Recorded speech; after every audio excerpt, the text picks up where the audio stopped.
Hi everybody, it's Geordie from Geordie's Cards here for Pour Some Stamps today, and I'm very excited to be bringing you this little sweet Christmas card featuring a couple of my very favourite Pour Some Stamps sets.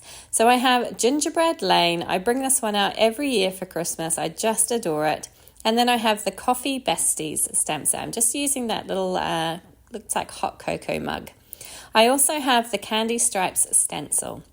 So I'm starting out with that stencil. I have die cut a stitched rectangle from some Bristol smooth cardstock, and I'm just going to use this masking tape here to mask off those stitched edges, and then I'm going to do some ink blending over the top with my stencil.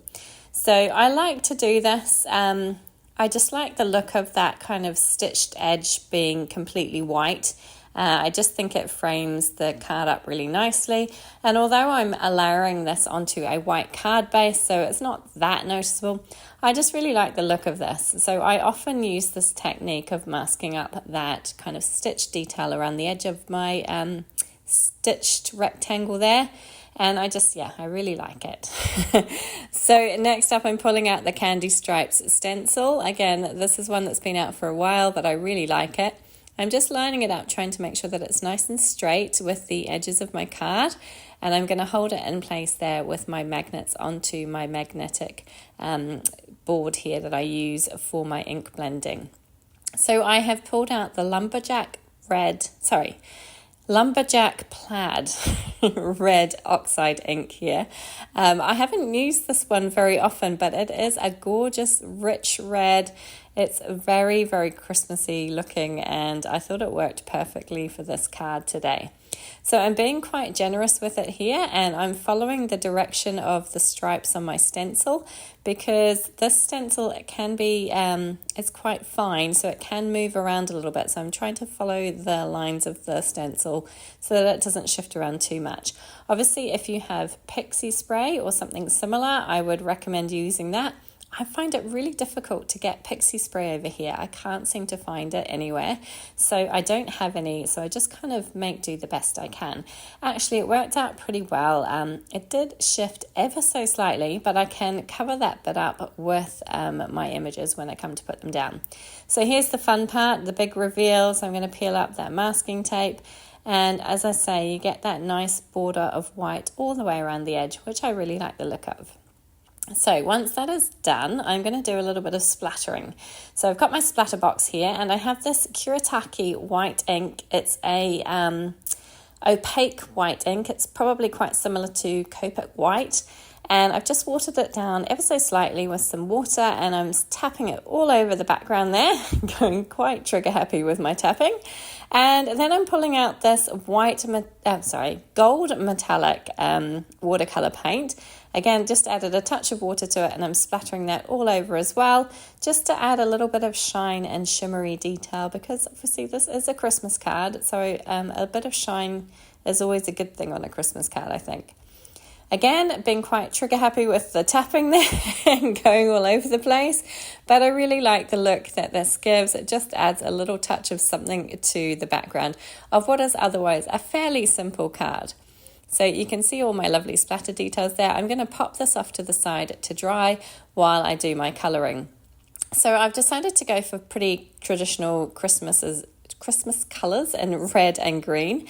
So I have G29, G17 and G14 in my Copic markers. Now, some of my Copic markers are getting quite dry.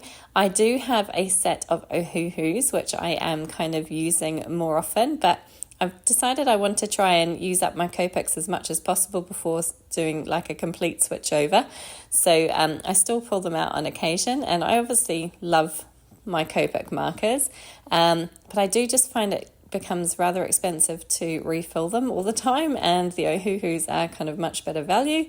But using my Copics today, and I obviously know my Copic colour combinations a lot better than I know my Ohuhus yet. So I've used my Copics for many years now, and I do love them. So I do know my colour combinations quite well. And this green, I find it nice and festive, but it's got that touch of brightness that the G14 brings, so that it doesn't look too dark, and I really like that. But I do like to use 2 coats of this colour because I find it just blends a bit better if you use 2 coats rather than just the one. So I do go back and repeat the colours twice each time, just to get that blend nice and smooth. So I'm colouring obviously my mug in the green here. I'm also going to add green to my little gingerbread man's shorts. Really struggling to speak tonight. So I wanted to stick with that kind of red and green Christmas colour combination. So my background is obviously predominantly red and white, and my gingerbread man here is going to be wearing some green shorts, and he's going to have a touch of red on his buttons and his hair. I considered doing his hair like a dark brown, but in the end I decided to do it in red as well. So I have my R29 marker there. They're only tiny little pieces, so I'm not kind of doing any blending with any other colours. Now for my actual gingerbread man, I have E37, E33 and E31. I really like this colour combination for gingerbread men, for cakes, any kind of bakery type good. I think it always looks nice, and it kind of gives that sort of crispy edged look with the darker marker around the edge there. So I'm just going over again. I'm using these markers twice for each section just to make sure that that blend is nice and smooth. He is quite a small little image, but he's so cute. I love the gingerbread men in this stamp set. There is one gingerbread man, one gingerbread girl, and there's also a little gingerbread man that's had a bite taken out of him, and he's looking a bit upset about it, but they're just gorgeous. Okay, next on to my whipped cream here. I'm just using E41 just to add a very slight touch of colour, just to give it that creamy coloured look. And then I'm going back in with my E37 again, just to add some dot detail to my gingerbread man. Once that is done, I'm just going to use my white Sakura Jelly Roll pen here to clean up those white spots on my mug. My marker did kind of bleed through into the spots, so I'm just cleaning those up so that they still look white. And then I'm adding a touch of white detail to the other parts of my picture here. So adding a few little kind of shine marks to my mug and a few little white dots on my gingerbread man to make him look like he's, kind of sugary as well. Once that's done, I'm going to go ahead and cut these out off camera. You can see that I have stamped out my sentiment at the bottom there, which says, "You make the holidays sweet." I've also stamped out that Merry Christmas, and I've used the same green combination to colour that in so that it fits in nicely with my card. I then have some foam adhesive squares here, which I am using to prop up my images. Now, I did think about putting some on the kind of handle of the mug, but I decided I didn't need them. They kind of showed through.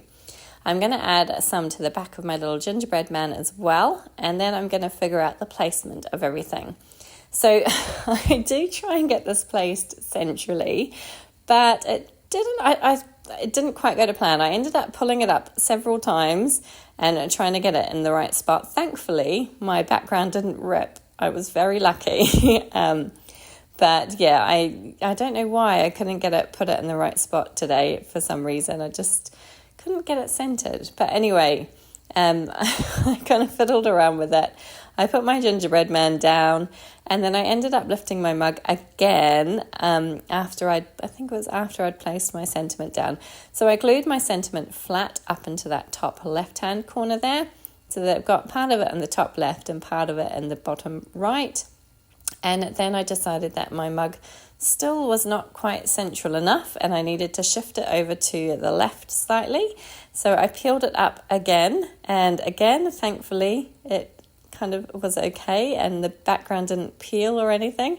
And I restuck it down, decided enough was enough. I needed to stop messing with it and just leave it. All that was left was to mount my card front onto a standard size card base at 5.5 by 4.25 inches. And that was it, card complete. So I really hope you enjoyed this one today. I had so much fun putting it together, and I do just adore this Gingerbread Lane stamp set. It is, as I say, one of my very favourites from Pawsome Stamps. It has been out for a while, but I reach for it every year, time and again, because it's just so cute. I hope you enjoyed this one. Please do give it a thumbs up. Please do subscribe to my channel. I would love to see you come back and join me again. And of course, please feel free to leave a comment down below. It's always great to hear from you. Thank you so much for joining me today. Take care.